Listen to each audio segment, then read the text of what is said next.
नर्मदे हर नर्मदा परिक्रमा 2025 याच्यामधला हा तिसरा भाग। नर्मदा परिक्रमा करून आल्यानंतर जिथे शंकर महाराजांनी आम्हाला काहीतरी सूचना दिली आणि पुढे काहीतरी घडणार होतं याची आम्हाला त्यांनी आधीच आम्हाला सांगितलं। त्यासाठी आम्हाला अजिबात लक्षात नाही आलं। नर्मदा परिक्रमा करून आम्ही येऊन बसलेलो होतो आणि त्यावेळेस जसं मी सांगितलं आधीच्या व्हिडिओमध्ये की एक व्यक्ती आली। आम्ही त्या गुजराती फॅमिलीकडे होतो आणि ती व्यक्ती आज स्वयंपाकघरीत गेली आणि परत वापस आली आणि जिने माझ्याकडेच करून मला म्हटले की काय तुम्ही रात्री आले मठामध्ये आणि परत वापस गेला। तर त्यावेळेस मी त्यांना म्हटलं की नाही आम्ही आलो होतो तिथे, पण तिथे अंधार असल्यामुळे मठात आम्ही परत वापस फिरलो। तर ते म्हटले की नाही मी 10 वाजेपर्यंत तिथेच बसलो होतो, तुम्ही आला का नाही। तर थोडक्यात आम्हाला ती व्यक्ती सांगून गेली की तुम्ही मठात येऊन दर्शन करून जा। तर बाहेर प्रचंड ऊन असल्यामुळे आम्ही त्या ठिकाणी जाऊ शकलो नाही आणि ज्या ठिकाणी आमची भंडारीची व्यवस्था होती त्या ठिकाणी आम्ही गेलो। आमची राहण्याची जिथे व्यवस्था होती तिथून अगदीच 2 मिनिटाच्या अंतरावर ते स्थान होतं, पण उन्हामुळे आम्हाला ते खूप जास्त वाटत होतं की बाहेर उन्हात आपल्याला जाऊन तिथे जायचं आहे जेवायला। प्राचीन जे नर्मदा मैयाचं मंदिर आहे तिथे आम्ही दर्शन घेतलं आणि परत आमच्या ठिकाणी जिथे जेवायची व्यवस्था आहे त्या ठिकाणी आम्ही पोहोचलो आणि आम्हाला तिथे कन्या त्यांनी बसवून ठेवलेल्या होत्या। म्हणजे त्यांनी सांगितलं होतं की कन्यापूजन इथे करण्यात येईल। 2-3 ग्रुप होते, आमच्यासारखेच बरेच लोक तिथे कन्यापूजनासाठी थांबलेले होते। कन्यापूजन नर्मदा मैयाच्या परिक्रमेमध्ये खूप अतिशय महत्त्वाची गोष्ट आहे। असं मानण्यात येतं की नर्मदा मैया ही कुमारिका होती, ब्रह्मचारिणी, आणि त्यामुळे कन्यापूजनासाठी इथे खूप महत्त्व आहे। आणि ते कन्यापूजन तिथे जेव्हा तुम्ही परिक्रमा करून येता तर तुमची संकल्पपूर्ती होते आणि संकल्पपूर्ती झाल्यानंतर कन्यापूजन असतं। तर ते कन्यापूजन तिथे आमचे करून घेण्यात आले। आणि ह्या ठिकाणी मी एक आवर्जून तुम्हाला सांगू शकते की सद्गुरू टूर्स अँड ट्रॅव्हल्समध्ये जसं परिक्रमा सुरू करताना संकल्प करतात, तर तो संकल्प आपण जसं पाणी सोडून आपल्याकडनं काही म्हणून घेतल्या जातात काही श्लोक वगैरे, आणि तो आपण जेव्हा परिक्रमा करून येतो त्यावेळेस आपल्याकडनं परत एक संकल्प सोडला जातो की तुमचं ही संकल्प तुम्ही पूर्ण केलेला आहे नर्मदा मैयाच्या इथे आणि तुमची आता संकल्पपूर्ती झालेली आहे। तर मला असं वाटतं की हे सद्गुरू टूर्स अँड ट्रॅव्हल्समध्ये अगदी आवर्जून झालं, जे ह्या टूरमध्ये आमच्याकडनं झालं नाही। आमच्याकडे पहिल्या दिवशी संकल्प तो सोडलेला होता, पण त्या संकल्पपूर्तीसाठी जी परत मैया आपण परिक्रमा करून येतो आणि ते करायला पाहिजे ते इथे नव्हतं केलेलं। तर मैयालाच आम्ही फक्त नमस्कार केला त्या मंदिरात जाऊन आणि तिचे खूप आभार मानले की तुझ्या कृपा आशीर्वादामुळे आमचं हे पूर्ण झालं। आणि तिथे आम्ही कन्यापूजन केलं। तर कन्यापूजनाला मी बघितलं की बऱ्याचशा कन्या तिथे छान तयार होऊन बसलेल्या होत्या आणि छान त्या सगळ्या अशा गोड त्या कन्या, आणि आम्ही जे काही आणलेलं होतं सगळ्यांनी परिक्रमा करणाऱ्यांनी ते आवडीने त्यांना सगळ्यांना दिलं। आणि कन्यापूजन झाल्यानंतर त्या कन्या आत होत्या, अजून दुसरा ग्रुप पूजा करत होता आणि मला एकदम आठवलं की मला माझ्या बऱ्याचशा ओळखीच्या लोकांनी काही पैसे देऊन ठेवले होते की तुला ज्या ठिकाणी योग्य वाटेल तुम्हाला त्या ठिकाणी तुम्ही हे पैसे तिथे मैयासाठी तुम्ही त्याचा वापर करा किंवा मैयाच्या तिथे तुम्ही दान करा। तर त्यावेळेस मला एकदम आठवलं की अरे आपल्याला जे पैसे दिलेले आहेत तर त्याच्यासाठी आपण तिथे आम्ही जिथे बसलो होतो कन्यापूजन त्यांचंच तिथे बाहेर दुकान होतं, त्या दुकानात मी गेले आणि तिथे कुमारिकांसाठी मी खाण्याचे विविध पदार्थ घेतले आणि जे काही पैसे आहेत त्या सगळ्यांच्या पैशाचे मिळून मी तिथे खाण्याचे पदार्थ घेतले आणि तिथे मी कुमारिकांना ते पदार्थ सगळे वाटून टाकले। तर एक खूप छान मला अनुभव येतात की जेव्हा आपण अगदी छान म्हणजे आपल्यासाठी तर आपण सगळं मागतच असतो, आपल्यासाठी आपल्या लोकांसाठी, पण जेव्हा दुसऱ्यांचं पण आपण आठवणीत ठेवून ती गोष्ट करत असतो की काहीतरी विश्वास ठेवून आपल्याजवळ त्यांनी ती जे काही पैसे दिलेले आहेत तर ते त्याचाही त्यांच्यापर्यंत ते मैयाचे आशीर्वाद पोहोचू दे। तर दरवेळेस मी ज्या ज्या ठिकाणी जाते, पिठापूरला गेले होते तिथेही मला बऱ्यापैकी लोकांनी आमच्या पीस रेकी फॅमिलीच्या बऱ्याचशा लोकांनी मला भरपूर अशी अमाऊंट देऊन ठेवलेली होती आणि मग मी त्या आवर्जून जाऊन तिथे सगळ्यांच्या नावाने ते काय असेल ते अभिषेक वगैरे सगळ्या पावत्या केल्या होत्या आणि त्या पावत्या मी जेव्हा ते पिठापूर करून आले होते तेव्हा मी ते सगळ्यांना दिले होते आणि त्यांचे प्रसाद पोहोचवले होते। तर असाच त्या परिक्रमेमधला नर्मदा परिक्रमामधला माझा अनुभव म्हणजे त्यांनी जी अमाऊंट दिली होती तर त्यासाठी मी तिथे ते घेऊन मी ते कुमारिका पूजनासाठी ते पैसे खाऊ घेऊन तिथे वाटप करून टाकले आणि त्या सगळ्यांतर्फे त्यांचे नमस्कार केले की ज्या कोणी लोकांनी मला पैसे दिलेले आहेत त्यांना ह्या मैयाचे आशीर्वाद मिळू दे, मैया त्यांना पण दर्शनाला बोलवू दे. तर अशी मी प्रार्थना करून मग कन्यापूजन आमचं झालं आणि तिथे आम्हाला अतिशय छान अशी व्यवस्था होती, घरगुती जेवणाची व्यवस्था. मला असं वाटतं की हा जेवणाचा आनंद म्हणजे ती मैया त्यांच्याकडनं सेवा करून घेते. जे नर्मदा मैयाच्या काठावर राहतात त्या गुजराती फॅमिली, तर अतिशय चवदार असलेलं असं जेवण म्हणजे जे आपण 5 स्टारमध्ये जेवून 5 स्टार हॉटेल्समध्ये आपण जेवतो त्याची सर पण त्याला येणार नाही अशी ती नर्मदा मैयाचे आशीर्वाद उतरलेलं ते जेवण असतं. गरम फुलके, छान भाजी आणि छान आमटी भात आणि कढई प्रसाद असतो आणि अतिशय चवदार गुजराती लोणचं. तर कढई प्रसाद तर अक्षरशः आपण परत मागून घेतो. शिराच असतो पण इतका चवदार तो शिरा असतो की तो कढई प्रसाद आम्हाला मीनाताईंनी सांगितलं होतं की आवर्जून सगळ्यांनी कढई प्रसाद घ्यायचा आहे. तर गोड न आवडणाऱ्यांना पण तो प्रसाद इतका आवडतो की 2दा प्रत्येकजण तो कढई प्रसाद घेतातच. तर मला असं वाटतं की ती मैया तिचे आशीर्वाद त्या कढई प्रसादात आणि बाकीच्या इतर अन्नामध्ये उतरतात आणि असा छान तो प्रसाद घेऊन आम्ही आमच्या बॅगा वगैरे सगळं आवरून आम्ही तिथून निघालो. तर ॲक्च्युली आम्हाला अजिबात ताकद नव्हती कुठे फिरण्यासाठी, पण आमच्यासोबत जे परिक्रमा करणारे होते, कारण ह्या परिक्रमेमध्ये आम्हाला 3च दिवस होते. एक जाण्याचा दिवस प्रवासाचा, येण्याचा दिवस प्रवासाचा आणि मधला एकच दिवस. तर त्यावेळेस सगळ्यांना असं वाटत होतं की 1 दिवस आहे, तेवढ्या दिवसामध्ये अजून देवदर्शन करून घ्यावं जे राहिलेले ठिकाणं आहेत. तर तिथून आम्ही देवदर्शनाला निघालो आणि त्या देवदर्शनामध्ये सगळ्यात अगोदर आम्ही गरुडेश्वरला गेलो. तर गरुडेश्वरला आम्ही तिथे गेल्यानंतर तिथे जी टेंबे स्वामींची समाधी आहे तिथे आमचं दर्शन झालं. तिथे नर्मदा मैयाने आम्हाला परत छान दर्शन दिलं आणि टेंबे स्वामी आणि दत्तगुरू माऊलींची ती मूर्ती जिच्याशी ते बोलत असायचे त्या मूर्तीचं दर्शन पण ह्यावेळेस फक्त एक झालं की ते आम्ही ऑड वेळेला पोचलो. तिथे साधारण आम्ही 4-4:30ला पोचल्यामुळे गाभाऱ्याचं जे दार होतं ते लावलेलं होतं आणि त्यामुळे आम्हाला आतमधनं छान असं ते दर्शन घेता नाही आलं.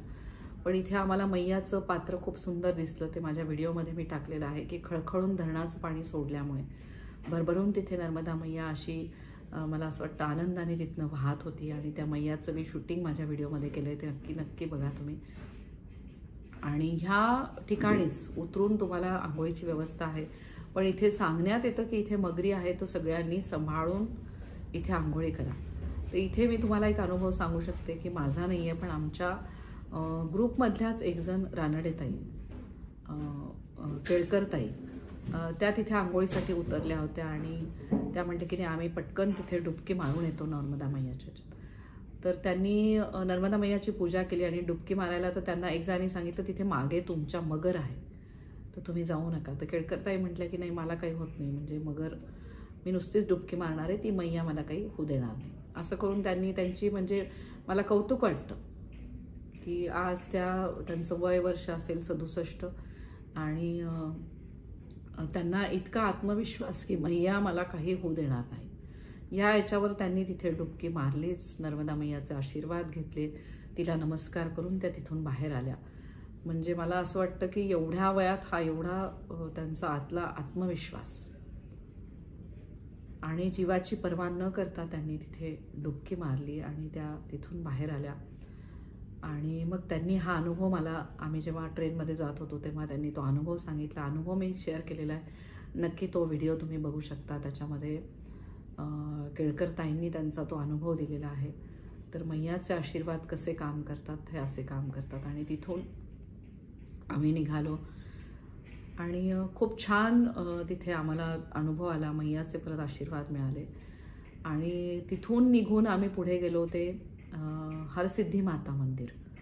हरसिद्धी माता त्या मंदिरात आम्ही गेलो. तर तिथे ॲक्च्युली दुपारची विश्रांतीची वेळ असल्यामुळे त्या मातेच्या इथलं पडदा लावलेला होता, पण तिथे मला एक अनुभव आला की तिथे जे काही विकायला होतं, जे फुलं वगैरे किंवा श्रीफळ असतं देवीची ओटी भरायला, तिथे खूप छान सुगंधित फुलं होते आणि छान अशा कळ्यांचे तिथे हार केल्या जात होते. तर खूप छान वाटत होतं ते. तिथे आम्ही ते गुलाबाची फुलं वगैरे सगळं घेतलं, ओटीचं सामान घेतलं आणि तिथे आम्ही मंदिराच्या गाभाऱ्यात सगळे बसलो होतो की त्यांनी सांगितलं की 5च मिनिटांनी ते मंदिर उघडं म्हणजे तिथे पडदा बाजूला सारला जाणार आहे आणि तुम्हाला त्या मातेचं दर्शन होईल. इथे व्हिडिओ शूटिंग अलाउड नसल्यामुळे मला त्या हरसिद्धी माता मंदिराचं तिथे शूटिंग नाही करता आलं, त्यामुळे व्हिडिओच नाही टाकता आलं मला. आणि तिथे आम्ही छान जेव्हा आम्ही वाट बघत बसलो की कधी हा पडदा बाजूला होणार आहे आणि एक 5 ते 7 मिनिटानंतर तिथला पडदा उघडला गेला आणि अतिशय सुंदर असा मुखवटा हरसिद्धी माता मंदिरचा आणि खूप जण तिथे दर्शनाला आलेले होते. तिथे मातेचे आशीर्वाद आम्ही घेतले आणि हरसिद्धी मातेचं दर्शन घेऊन आम्ही तिथून निघालो ते पनौती मंदिर, म्हणजे छोटा पनौती आणि मोठा पनौती. तर हे माझ्या ह्या 3ऱ्या वेळेसच्या नर्मदा परिक्रमामधील हे नवीन स्थान होतं, हरसिद्धी माता मंदिर आणि पनौती मंदिर. तर तिथे आम्ही गेलो आणि मला अशी उत्सुकता होती की पनौती मंदिर म्हणजे काय आहे. तर पनौती मंदिर तिथे आम्ही घेतलं आणि ते माझ्या व्हिडिओमध्ये मी दाखवलेलं आहे. तर तिथे जाऊन आपल्याला अशी दक्षिणा ठेवायची असते. 21 रुपये ठेवा, 51 ठेवा, 100. तर पनौती म्हणजे छोटा पनौती आणि बडा पनौती म्हणजे तिथे त्यांनी त्याचं महत्त्व सांगितलं आहे की इथे जी विघ्न तुमच्या आयुष्यात येतात, जे ग्रहांचे त्रास तुम्हाला होतात, ते तुम्ही जे काही तुमची दक्षिणा ठेवता तर त्याद्वारे तुमची पूजा तिथे पोहोचली जाते आणि तुम्हाला तिथल्या देवतांचे आशीर्वाद मिळायला लागतात. तर तिथे पण आम्ही पनौती माता मंदिर, तिथे आम्ही दक्षिणा वगैरे ठेवली आणि नमस्कार केला आणि खाली एक मंदिर आहे आणि परत पायऱ्या सोडून वर एक मंदिर आहे. तर असं आम्ही त्यांचं दर्शन घेऊन तिथे निघालो. परत तिथे एक शिवलिंग आहे, त्याचं पण दर्शन घेतलं. ते दर्शन घेऊन आम्ही पुढच्या मंदिराकडे गेलो होतो, ते आमचे कुबेर भंडारी मंदिर. तर कुबेर आपल्याला सगळ्यांना माहिती आहे की कुबेर देवता ह्या देवता आपल्याला असं आपल्या कल्पनेमध्ये असतं की कुबेर भंडारी म्हणजे बाबा जिथे कुबेर देवता असेल आणि मग ती मूर्ती वगैरे असेल, पण नाही. कुबेर भंडारी म्हणजे पण जिथे शिवलिंग आहे, म्हणजे कुबेर देवांनी पण शंकर देवांचीच उपासना केली होती आणि त्याद्वारे त्यांना भरभरून शिवतत्वाचे आशीर्वाद मिळाले आणि असं म्हणतात की कुबेर देवांची जेव्हा तुम्ही पूजा करता तेव्हा कुबेर देवांची तुमच्यावर कृपा व्हायला लागते, तुम्हाला श्री महालक्ष्मींची कृपा तुमच्यावर व्हायला लागते आणि धनधान्य समृद्धी तुम्हाला मिळायला लागते. तर हे कुबेर भंडाराच्या ठिकाणी तुम्ही अगदी आवर्जून जा. इथे तुम्ही मंदिरात जाण्या अगोदर कुबेराची चावी म्हणून एवढी अशी सोनेरी रंगाची चावी असते आणि कुबेर असा दिवा असतो. तर तो कुबेर दिवा तुम्ही घ्यायचा आहे, असं कासव असतं आणि त्याच्यावर दिवा असतो. तर तो कुबेर दिवा तुम्ही आठवणीने घ्यायचा आहे आणि मग तुम्ही आतमध्ये जायचं आहे. आणि इथे बरकत म्हणून तुम्हाला एक छोटंसं आत मंदिराच्या देवळामध्ये एवढं एक तांदूळ असलेलं आणि 1 रुपया असलेलं, एक सुपारी असलेलं एक पाकिट मिळतं. ते 10-10 रुपयाला असतात. तर ते बरकत म्हणून तुम्ही ते अक्षदा घ्यायच्या असतात आणि तुमचं घरातलं जे धान्य आहे तांदूळ त्याच्यामध्ये ते टाकायचं असतं की धनधान्य समृद्धता आपल्या घरामध्ये राहू दे, असं हे बरकत असलेलं हे पाकिट असतं. आणि गेल्या 2 वर्षापासून मी ते घेते आणि मला खूप छान आशीर्वाद जाणवत आहेत. म्हणजे ते पाकिट घेऊन नुसतं ठेवून देण्यापेक्षा तुम्ही जेव्हा तांदळात टाकता आणि जेव्हा तुम्ही ते तुम्हाला जाणवतात आशीर्वाद कुबेर देवांचे आणि त्याचबरोबर कुबेरांची चावी तुम्ही जेव्हा घेता तेव्हा तुम्हाला कुबेर देवांचे आशीर्वाद मिळायला लागतात. आणि त्याचबरोबर कुबेर दिवा तो तुम्ही घरात जाऊन तुमच्या देवाला तुम्ही रोज लावू शकता, तुपाचा दिवा. तर इथे खूप छान असं शिवलिंग आहे आणि तिथे छान पूजा असते वगैरे सगळं. कुबेर भंडारीच्या इथे पण आतमध्ये तुम्हाला तिथलं शूटिंग घेता येत नाही. इथे मारुती रायांचं पण मंदिर आहे आणि त्याचबरोबर 12 ज्योतिर्लिंग इथे स्थापन केलेले आहेत आणि त्या 12 ज्योतिर्लिंगाचं अश्वत्थ वृक्षाखाली हे ज्योतिर्लिंग आहेत. त्याचा व्हिडिओ मी केलेला आहे आणि तो टाकलेला आहे. आणि त्याशिवाय गौतम आणि कश्यप ऋषी यांनी स्थापित केलेले नर्मदा मैयाच्या काठावरचे शिवलिंग इथे आहेत. तर त्या शिवलिंगाचं तुम्ही दर्शन घेऊ शकता आणि त्याचबरोबर इथे श्रीकृष्ण आणि राधा यांचं पण मंदिर आहे, त्यांचं पण दर्शन तुम्ही घेऊ शकता. तर हे घेऊन आम्ही तिथून निघालो आणि मग आमचा मुक्काम होता तो स्वामीनारायण मंदिर, पोयच्या इथे निळकंठधाम. जे उज्ज्वलाताई म्हणजे मीनाताईंनी आम्हाला सांगितलं होतं की निळकंठ धाम हे अतिशय सुंदर असं स्थान आहे. आपल्या परिक्रमामधलं हे एक स्थान आहे. परिक्रमा तुम्ही करताच, पण निळकंठ धाम अगदी आवर्जून तुम्ही म्हणजे तिथे तुम्हाला खूपच छान वाटेल. तर ॲक्च्युली नर्मदा परिक्रमा केल्यामुळे सगळेजण प्रचंड थकलेले होते. तर ह्या स्थानावर जाईपर्यंत आम्हाला 6:30 होऊन गेले होते आणि आज आमची रूम मिळेपर्यंत रूमची व्यवस्था खूप सुंदर होती. आदल्या दिवशी आम्ही घरगुती पद्धतीने राहिलो होतो, पण ह्या ठिकाणी तुम्हाला 3 आणि 4 बेडचे रूम मिळतात, AC रूम्स आणि अतिशय प्रशस्त रूम, सगळ्या सुखसोयींनी युक्त. म्हणजे तुम्हाला आत पिण्याचा कॅन ठेवलेला असतो, प्रशस्त बाथरूम्स असतात, शॉवरचं ठिकाण वेगळं असतं आणि शिवाय तुम्हाला आवरायला वेगळं स्थान असतं आणि खूप छान असं प्रशस्त बाथरूम इथे होतं. व्यवस्था खूप छान होती आणि इथे आम्ही गेलो तेव्हा आम्ही खरंच खूप थकून गेलेलो होतो. त्यामुळे गेल्या आधी होश करून आम्ही सगळेजण अगदी पाय वगैरे धुवून आम्ही लगेचच तिथे बेडवर आडवे झालो. तर एक 10 मिनिटांनी आम्हाला लक्षात आलं की खरंच हे स्थान खूपच छान आहे. तिथले व्हायब्रेशन्स खूप छान आहेत. तर आम्ही पटापट तिथे तयार झालो आणि आम्हाला सांगितलं होतं की इथे तीर्थालयम आहे. त्या तीर्थालयममध्ये खाण्याची व्यवस्था खूप छान आहे.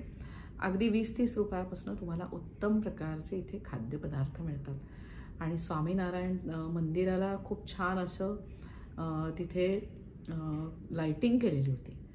तर आम्ही तयार होऊन आम्ही खाली उतरलो आणि भूक तर लागलेलीच होती प्रचंड आणि थकलेलो होतो प्रचंड. तर तो विचार करून आम्ही तीर्थालयम तिकडे गेलो आणि तीर्थालयमला आम्हाला लक्षात आलं की खूप छान असे पदार्थ तिथे अवेलेबल आहे. 100 रुपयामध्ये तुम्हाला पूर्ण व्हेज थाळी तिथे होती, पण एवढी जेवण्याची आमची इच्छा नव्हती. तर आम्ही तिथे गुजराती पदार्थ आधी प्रिफर्ड केले. तिथलं आवर्जून तुम्ही तिथली दाबेली होती, ती दाबेली आम्ही घेतली, कोणी पाणीपुरी घेतली. मग तिथे आम्ही तिथले पदार्थ घेतले आणि अतिशय कमी चार्ज असलेलं असं म्हणजे खूपच कमी भावामध्ये तुम्हाला ते सगळे पदार्थ, तिथलं खमण आहे, खूप छान सगळे गुजराती पदार्थ आहेत, भाकरी आहे, तर चपाती खूप छान असते आणि छान आम्ही तिथलं सगळं ते पदार्थ घेतले आणि मग ते घेतल्यानंतर आम्ही बाहेरनं स्वामीनारायण मंदिराला नमस्कार केला आणि थकलेलो असल्यामुळे आम्ही परत आमच्या रूमवर आम्ही विश्रांती घेणं आम्ही पहिली प्रायोरिटी दिली, कारण प्रचंड पाय दुखत होते आमचे. भरपूर आमची परिक्रमा झाल्यामुळे आम्ही प्रचंड थकलेलो होतो आणि तरी आम्हाला झोपेपर्यंत साधारण 10:30 पावणे 11 झाले, कारण तिकडनं खाऊन येईपर्यंत आम्हाला 9:30 पावणे 10 झालेले होते.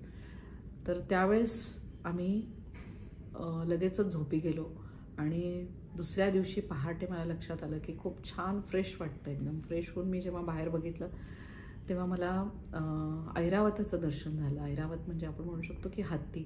स्वामीनारायण मंदिरमध्ये त्यांचा एक हत्ती आहे आणि तो हत्ती तिथे मी ऐकलं की 4 वाजता ते निघतात. ॲक्च्युली मी पहाटे तिथे उठले होते, म्हणजे एक साधारण 7 वाजेची वेळ असेल आणि त्यावेळेस त्याला फिरवत होते, हत्तीला माहूत होता आणि त्या हत्तीचं माझं दर्शन झालं. मी तो दर्शन घेऊन आम्हाला सांगण्यात आलं की लगेचच तयार होऊन तुम्ही तिथे मंदिर करा आणि लगेचच नाश्ता करून तुम्हाला बरोबर डॉट 8ला निघायचं आहे, कारण 11 वाजता आमची ट्रेन होती वडोदराहून.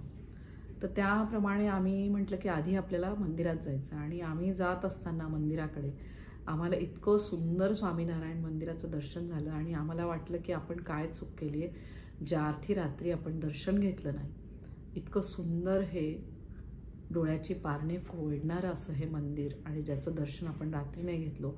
प्रचंड थकल्यामुळे आम्हाला ते दर्शन नाही घेता आलं.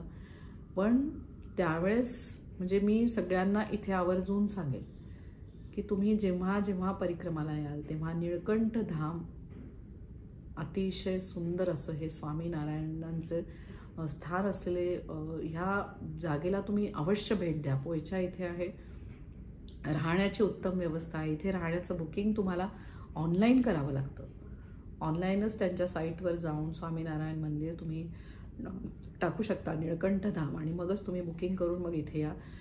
850मध्ये जवळपास 3 बेडचं तुम्हाला AC रूम मिळते आणि सुंदर स्थान आहे. तर तिथे आम्ही स्वामीनारायण मंदिरचं मी शूटिंग केलेलं आहे, ते माझ्या व्हिडिओमध्ये टाकलं आहे, तर नक्की ती व्हिडिओ तुम्ही अवश्य बघा. आणि सुंदर असं आपण म्हणू शकतो की स्वामीनारायण ज्यांचा तिथे अभिषेक सुरू असतो. मग बाल स्वरूप असलेले श्रीकृष्ण, अन्नपूर्णा माता आणि राधा राणी आणि मग खूप छान असे तिथे त्यांनी छान असं डेकोरेशन केलेलं आहे. आणि त्याचबरोबर इथे पण आहे शिवलिंग, नर्मदेश्वर महादेव, आणि त्याचबरोबर 108 छोटी छोटी मंदिरं आहेत जिथे श्री विष्णूंचे विविध अवतार आहे. वेळेअभावी मला हे सगळ्या मंदिराचं शूटिंग नाही करता आलं, कारण खूपच कमी वेळ होता. त्यातल्या त्यात कल्की अवतार, जो श्री विष्णूंचा असं म्हणतात कलियुगामधला अवतार, त्या मंदिराचं मी थोडंसं शूटिंग केलं आणि ते शूटिंग तुम्ही नक्की अवश्य बघा. आणि ते शूटिंग घेऊन आम्ही आमच्या परत बसजवळ येऊन पोचलो आणि तिथून आमचा परतीचा प्रवास परत सुरू झाला. जिथे आम्ही परत स्टेशनला येऊन पोचलो. रेल्वे स्टेशनला आम्हाला कळालं की आमची जी ट्रेन आहे ती अजून 1 तासभर लेट आहे. तर तेवढ्या वेळात आम्हाला मीनाताईंनी सांगितलं की इथे जगदीश म्हणून फेमस स्वीट आहे, जे अगदी रेल्वे स्टेशनच्या अपोजिट साईडला आहे. तर जगदीश स्वीटकडे आम्ही गेलो आणि तिथे आवर्जून सांगायचं म्हणजे मोहन तिथे जे पदार्थ आहेत ते खूप छान आहेत. तर तिथे आम्ही ते पदार्थ घेतले, म्हणजे मोहनथाळ आपण म्हणू शकतो, किंवा तिथे जे आहे विविध खाकरे अवेलेबल आहेत. मग विविध प्रकारचे तिथले स्वीट्स आहेत, लोणचं आहे, दाबेली मसाला अतिशय सुंदर तिथे मिळतो, विविध गुजराती पदार्थ. मला असं वाटतं जगदीश हे फेमस स्थान आहे की जिथे तुम्ही म्हणू शकता की विविध पदार्थ तिथे अवेलेबल आहेत, गुजराती पदार्थ आणि क्वालिटी पदार्थ तिथे आहेत. तर ह्या नर्मदा परिक्रमामधला माझा सांगायचा अनुभव म्हणजे की खूप सुंदर अशी परिक्रमा मैयाच्या आशीर्वादामुळे माझी पूर्ण झाली आणि तिचे आशीर्वाद जे मला भरभरून मिळत आहेत. आणि परत आम्ही जेव्हा पोचलो तर रात्रीचे 12 वाजले होते जेव्हा घरी आम्ही आलो. तर मार्गामध्ये जे जे आमचे परिक्रमार्थी होते त्यांचे अनुभव मी घेतले, जे मी टाकलेलेच आहेत. परिक्रमा करून आल्यानंतरचा दिवस मला पहाटेच जाग आली, जवळपास 2:15ला, आणि मला फक्त समोर शंकर महाराज दिसले. आणि त्यावेळेस मला एकदम क्लिक झालं की अरे, शंकर महाराजांच्या मठात आपलं जाणं झालं नाही. तर त्यावेळेस मी उठले आणि माझं नेहमीचे रेकी मी घ्यायला लागले की मला तुम्ही काहीतरी मार्ग दाखवा. तर आता तर मी परत गुजरातला जाऊ शकणार नाही लगेचच आणि त्या मठामध्ये माझं दर्शन होऊ शकणार नाही. तर तुम्ही शंकर महाराज तुम्हीच मला काहीतरी सुचवा. तर त्यावेळेस मी फक्त बोलले होते आमच्या परिक्रमाच्या त्यावेळेस की आपण पुण्यात गेल्यावर तरी मठात जाऊन येऊ. तर मी म्हटलं नाही, आता पुण्यात आपण जाऊनच यायचं शंकर महाराजांच्या मठाला. आणि ते मला जेव्हा असं एकदम जाणवलं, माझं सगळं रेकी वगैरे घेऊन झाली सकाळची. उठले मी, आंघोळ करून तयार होऊन मी आधी रिक्षा केली आणि मी त्यावेळेसचा माझा अनुभव तुम्हाला सांगायचा म्हणजे सकाळची 6 वाजेची वेळ होती, 6:10 झाले होते. आणि कार म्हटलं नको न्यायला, आपण रिक्षाने जाऊया. आणि म्हणून मी निघाले आणि आमच्या घरापासनं थोडंसं चालत, मी म्हटलं थोडंसं सकाळचं वॉक पण होईल अशा ह्याच्याने मी चालत निघाले. आणि मी रस्त्याला लागले होते मेन रोडला की मागणं एक रिक्षा आली आणि ज्याच्यामध्ये 2 जण बसलेले होते, एक मुलगी आणि माणूस. आणि ते म्हटले की तुम्हाला कुठे सोडायचं आहे का? तर मी म्हटलं मला फक्त कोपऱ्यावर सोडा आणि तिथून म्हटलं आपण ऑटो करून जाऊया. तर त्या ऑटोमध्ये मी बसले आणि त्यांना म्हटलं की मला तिथल्या पुढच्या सिग्नलपर्यंत तुम्ही सोडा. तर मला वाटलं माझ्यासोबत जे 2 जण बसलेले आहेत, मुलगी मुलगा, तर ते त्यांना पुढे सिंहगड रोडला जायचं असेल. मी राहायला सिंहगड रोडला आहे, तर त्यांना पुढे जायचं असेल. तर ते मला लक्षात आले की थोडा अंतर अजून एक स्टॉप गेल्यानंतरच ते दोघेही उतरले. आणि रिक्षावाला मला म्हटला, ते काका मला म्हटले की ताई तुम्हाला कुठे जायचं आहे नक्की, म्हणजे फाट्यावरनं आहे. तर मी म्हटलं मला शंकर महाराजांच्या मठात. तर म्हणे तुम्ही ऑटो करणारच असाल तर मी येतो तुमच्यासोबत, चालेल का तुम्हाला? तर मी म्हटलं हो चालेल. तर मी म्हटलं अरे दुसरी एवढ्या पहाटे तर कुठे रिक्षा मिळणार. तर तेवढ्या याच्यात ते आणि ते लगेचच काका तयार झाले आणि आम्ही जायला लागलो पुढे माझ्या त्या मठाकडे. तर तेवढ्यात एक बाई भेटली आणि तिने थांबवली रिक्षा. तर ती म्हटली की मला पुढे कोपऱ्याला सोडा ना अजून, म्हणजे तो रस्ता जिथे संपतो नवले हॉस्पिटलच्या पुढे. तर तो रिक्षावाले काका म्हटले नाही नाही, आता मी घेतलेले आहेत कस्टमर, आता मी काही घेऊ शकत नाही. तर ती बाई लगेचच पुढे निघून जायला लागली आणि ती थोडंसंच अंतर चालून गेली असेल आम्ही रिक्षा. तर मी म्हटलं काका, म्हटलं तिला कुठे सोडायचं असेल तर आपण वाटेमध्ये सोडायला काय हरकत आहे, मी तुम्हाला तुमचे पूर्ण पैसे देते. तर घ्या त्या बाईला, ती कुठेतरी कामाला चालली, दिसतंय तिच्या खांद्यावर सामान आहे. तर म्हटलं जेव्हा कर्म करायचं असतं तर आपण चांगलं कर्म जेव्हा आपल्या हातून घडतं तर तेव्हा अवश्य करावं. वाईट कर्म तर आपल्याकडनं होतच जातात, पण जेव्हा तुम्हाला चांगला चान्स मिळतो तर आवर्जून तुम्ही ते कर्म करा. तर मग त्यांना काहीतरी वाटलं त्या रिक्षावाल्या काकांना आणि थोडं अंतर चालून त्या बाई गेल्या होत्या. आम्ही तिथे रिक्षा घेतली आणि ते म्हणे बसा तुम्ही. त्या बाई रिक्षात बसल्या आणि मी त्यांना सहज विचारलं तर त्यामुळे मी एका हॉस्पिटलमध्ये कामाला आहे आणि हॉस्पिटलच्या कामासाठीच मी चालले. तर म्हटलं काहीतरी एक किती चांगलं कर्म त्या सगळ्यांचा विचार करून तिथे हॉस्पिटलमध्ये काम करत असतात आणि आपल्याला काय करायचं, आपल्याला फक्त सोबत घ्यायचं त्यांना. आणि असं करून त्यांना बरंच आम्ही पुढे कात्रज उद्यानाजवळ सोडलं आणि त्या बाईने पैसे काढून काय त्या रिक्षावाल्या काकांना दिले. तर ते काका, मी त्यांना आधीच सांगितलं होतं की तुमच्या रिक्षाचे जे पैसे असतील मी तुम्हाला पूर्ण देणार. तर त्यावेळेस ते काका मला म्हटले की ताई त्या बाईने मला पैसे दिलेलेत आणि तुम्ही जेव्हा देणार तुम्ही त्यातनं ते वजा करून घ्या. तर म्हटलं नाही काका, मी तुम्हाला सांगितले पूर्ण पैसे देणार, मी पूर्ण देणार पैसे. तर त्यांनी मला मठाजवळ घेऊन गेले आणि मला त्यांनी सहज विचारलं की ताई तुम्हाला परत वापस निघायचं आहे का. तर मी म्हटलं काका मला वेळ लागेल मठामध्ये, कारण मला आहे काही माझं करायचं आहे मला तिथे, तर मला वेळ लागेल. तर ते म्हणे ताई मी थांबतो. म्हटलं अर्धा तास लागेल, चालेल का तुम्हाला. तर म्हणे हो ताई मी थांबतो, काही हरकत नाही आहे. तर ते काका थांबले. तर हे बघा शंकर महाराज कसं म्हणजे तुम्हाला आशीर्वाद देत असतात आणि आपल्याला ते लक्षात येत नाही. तर ते काका थांबले आणि मी मठामध्ये सगळं माझं काय सामान वगैरे तिथे बाहेर श्रीफळ होतं ते सगळं घेतलं वगैरे. मी गुलाब आवडतात शंकर महाराज, ते गुलाबाचं फूल घेतलं, सोनचाफा घेतला आणि असं करत मी आत देवळात गेले, मठात गेले स्वामींच्या शंकर महाराजांच्या. आणि मागच्या महिन्यातच जे नवीन रेकी अटेंडमेंट झालेले होते प्रकाशदादा पाटील, त्यांनी मला सांगितलं होतं की ताई मी तिथे ध्यानात बसलो होतो जेव्हा शंकर महाराजांच्या मठात, तेव्हा मला विहीर दिसली आणि विहिरीच्या आतमध्ये शंकर महाराज आता एका कोनाड्यामध्ये बसलेले दिसले.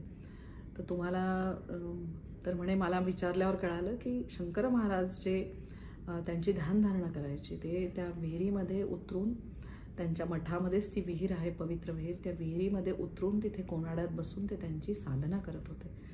तर ह्यावेळेस मी गेले तिथे त्या विहिरीजवळ, मी आधी डोकं टेकून मनापासून नमस्कार केला की इतकी ही पवित्र पृथ्वी तत्व स्वरूपामधील विहीर आणि इथे शंकर महाराज बसायचे. तर मी त्यांना मनापासून नमस्कार केला त्या विहिरीच्या इथे की तुम्ही आज काही काळ तिथे साधना केलेली आहे आणि माझी सेवा आजची तुम्ही मंजूर करून घ्या. आणि मी गेल्या गेल्या तिथे आरती सुरू झाली, बऱ्याच वेळ तिथे आरती सुरू होत्या आणि त्या आरती करत असतानाच मला लक्षात आलं की तिथे औदुंबर तर छानच आहे आणि छान दत्तगुरू माऊलींची गेल्या गेल्या मूर्ती आहे. मग ती दत्तगुरू माऊलींचे आपण आशीर्वाद घेऊन पुढे जातो. हनुमानजींचं आपलं दर्शन होतं, त्यांना दर्शन घेऊन पुढे लगेच स्वामी समर्थ असतात त्यांचं आपलं दर्शन होतं.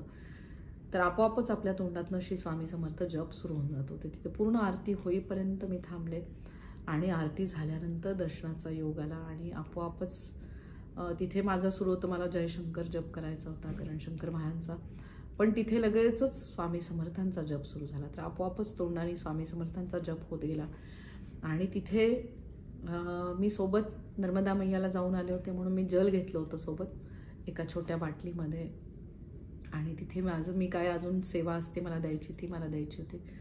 आणि जेव्हा तिथे आले मी समाधीजवळ, आपोआपच मला खूप छान वाटायला लागलं आणि मी माझ्याजवळच्या ज्या ज्या वस्तू होत्या त्या सगळ्या तिथे काढून घेतल्या, महाराजांच्या समाधीवर ठेवल्या आणि ती सेवा महाराजांनी माझ्याकडनं मान्य करून घेतली आणि डोकं टेकवून मला खूप छान तिथे अनुभूती आली. असं वाटलं की डायरेक्ट शंकर महाराज मला आशीर्वाद देत आहेत तिथे आणि खूप भरभरून माझ्या दोन्ही हातातनं ऊर्जा व्हायला लागली, जिला मी म्हणते रेकी. ती अशी तिथे त्या जेव्हा त्यांच्या चरणांवर मी पादुकांवर जेव्हा मी डोकं ठेवलं तर मला ती अनुभूती खूप छान आली आणि असं वाटलं की शंकर महाराज भरभरून आपल्याला आशीर्वाद देत आहेत. आणि ते आशीर्वाद घेऊन मग मी तिथनं निघाले. तिथनं निघाल्यावर त्यांचा तो खिचडीचा जो प्रसाद असतो अतिशय आपण म्हणू शकतो की खूप चव असलेली अशी ती खिचडी, म्हणजे ज्यात शंकर महाराजांचे डायरेक्ट आशीर्वाद उतरतात. कधी मठात गेला तर आवर्जून ती खिचडी घ्या. त्यावेळेस तुम्हाला खाणं शक्य नसेल तर नक्की तुम्ही ती पॅक करून घ्या खिचडी. आणि ती खिचडी घेतली मी आणि खिचडी घेऊन मी पुढे आले तर तिथे एक जण द्राक्ष वाटत होते. तर त्यांना मी म्हटलं काय रेट आहेत द्राक्ष, कारण खरंच छान दिसत होते, क्रेटच्या क्रेट त्यांनी तिथे लावून ठेवलेले होते. तर ते म्हटले की नाही आम्ही सेवा देतोय, आम्ही हा प्रसाद देतोय एक एक घड. म्हणजे खूप लोकांना मी बघते की आम्ही दान देतोय तर ते अगदी सगळ्या लोकांना जाहीर करून सांगतात की आम्ही दान देतोय, पण इथे कुठेही गाजावाजा नाही, काही नाही. ते शेतकरी येऊन बसलेले, त्यांची मुलगी, आणि ते घड वाटत होते. एक एक घड ते प्रत्येकाला देत होते. तसं त्यांनी मला घड दिला तो. आणि मी त्यांना म्हटलं विकत मिळेल का, तर ते म्हटले नाही नाही, आम्ही ही सेवा देतोय, तर तुम्ही हे घड हेच घेऊन तुम्ही जा. त्यांनी मिळालेला तो एक घड घेऊन मी बाहेर आले. मग मी माझ्या चपला वगैरे काढून बाहेर आले, आणि मी बाहेर आल्यानंतर अर्धा पाऊण तास होऊन गेला होता, आणि मी नुसतं बघितलं तर ते रिक्षावाले काका लगेचच आले आणि त्या रिक्षात बसून मी निघायला लागले. तर त्या रिक्षावाल्या काकांना लक्षात आलं की मी खूप बराच वेळ त्यांना आधी मी म्हटलं काका खूप खूप सॉरी आहे, माझ्यामुळे तुम्हाला वेळ झाला, जास्त वेळ तुम्हाला रिक्षा इथे थांबावी लागली. तर ते म्हणे नाही ताई, काही हरकत नाही आहे, आपल्याच भागात मी राहतो आणि मी पण नेहमी शंकर महाराजांनी माझं खूप चांगलं केलेलं आहे, तर त्यासाठी म्हणजे मी आज मंदिरात आलो असतो, पण घरामध्ये काही अडचण असल्यामुळे मी आज मठात येऊ शकलो नाही, पण माझी जी आंतरिक इच्छा होती ती तुमच्यामुळे माझी पूर्ण झाली आणि तुम्ही मला भेटल्या म्हणे ताई. आणि मग ते त्यांचे अनुभव सांगायला लागले मला ते काका, की त्यांचा शंकर महाराज, ते म्हटले मी शून्य होतो आणि शून्यातनं मी वर आलो फक्त शंकर महाराजांमुळे, माझं खूप भरभरून माझं वाढलं म्हणे, फक्त ह्या मठात मी आवर्जून येतो. तर मला असं वाटतं की त्या दिवशी मी चालत निघाले. शंकर महाराज कुठेतरी आपल्याला दर्शनाला बोलवतात आणि त्यांची अनुभूती द्यायला लागतात. तर ते त्याप्रमाणे मला ते रिक्षावाले काका भेटले आणि आज जे एवढ्या वेळ थांबले आणि माहिती नसताना पण मला तिथे आरती मिळाली. तर हे शंकर महाराज आपली सेवा करून घेत असतात आणि त्याप्रमाणे आपल्याला लोक भेटायला लागतात. तर असे ते रिक्षावाले काका भेटले आणि खूप छान त्यांचे काकांचे अनुभव त्यांनी सांगितले त्यांच्या आयुष्यातले. आम्ही जेव्हा घराजवळ येऊन पोचलो तिथे मी रिक्षा सोडली, तर ते मला म्हटले की ताई जे काही बिल झालं असेल त्यातले तुम्ही मायनस करून द्या त्या बाईंचे. तर मी म्हटलं नाही काका असं नाही. तर म्हणे नाही ताई असं नाही, आज तुमचं मन चांगलं होतं, तुम्ही त्या बाईंना घेतलं. मला असे कित्येक लोक भेटतात की जे म्हणतात की नाही आम्हीच बसणार आहे, अजून कोणी नको. तर खूप छान या वैश्विक शक्तीचे आशीर्वाद जसे मला मिळत आहेत तसे सगळ्यांना मिळू दे, मैयाचे आशीर्वाद सगळ्यांना मिळू दे. शंकर महाराज मी बऱ्याच वर्षापासून पुण्यात राहते, पण मला माहीत नव्हतं की शंकर महाराजांचा मठ हा खूप आशीर्वाद देणारा मठ आहे. महाराज आपल्याला स्वतः आशीर्वाद देतात आणि आपल्याकडनं सेवा करून घेतात. त्या मठाची मला माहिती कळाली आमच्या रेकी फॅमिलीमधली ग्रेट रेकी मास्टर वर्षा मराठे हिच्यामुळे, जी मला आठवतं आहे की 2021 साली तिने मला नवरात्रामधल्या अष्टमीला, ज्या दिवशी शंकर महाराजांचा प्रगट दिन असतो, तर त्या दिवशी तिने आम्हाला खास मी म्हटलं होतं की मला शंकर महाराजांच्या मठात जायचं आहे आणि सेवा करावीशी वाटते. तर त्यावेळेस तिने आवर्जून माझ्यासाठी शंकर महाराजांची पोथी मला आणून दिली आणि नवरात्रात आणून दिली आणि लगेचच माझी ती वाचून झाली होती. तर असं शंकर महाराजांची सेवा माझी सुरू झाली ती वर्षा मराठेमुळे. तिचे मी खूप खूप आभार मानते की तिच्यामुळे हे आशीर्वाद माझ्या आयुष्यात आले आणि नर्मदा मैयाचे आशीर्वाद महेश दादांमुळे माझ्या आयुष्यात सुरू झाले. त्यांचे प्रत्येकाचे खूप खूप आभार. त्वदीय पाद पंकजम नमामि देवी नर्मदे, नमामि देवी नर्मदे, नमामि देवी नर्मदे. नर्मदे हर. नर्मदा मैयाचे आशीर्वाद नक्की आपल्या आयुष्यात घेऊन या. आवर्जून सगळ्यांनी नर्मदा परिक्रमा करा. ज्यांना शक्य नसेल त्यांनी तिथे इको व्हॅन असतात, 700 रुपयामध्ये जवळपास 6-7 तास ते तुम्हाला फिरवून आणतात, नर्मदा मैयाची सगळी देवस्थानं दाखवतात. तर नक्की आवर्जून करावी अशी नर्मदा मैयाची परिक्रमा. अतिशय पुण्यदायी फलदायी अशी नर्मदा मैया परिक्रमा सगळ्यांनी नक्की करा. नर्मदे हर, नर्मदे हर, नर्मदे हर.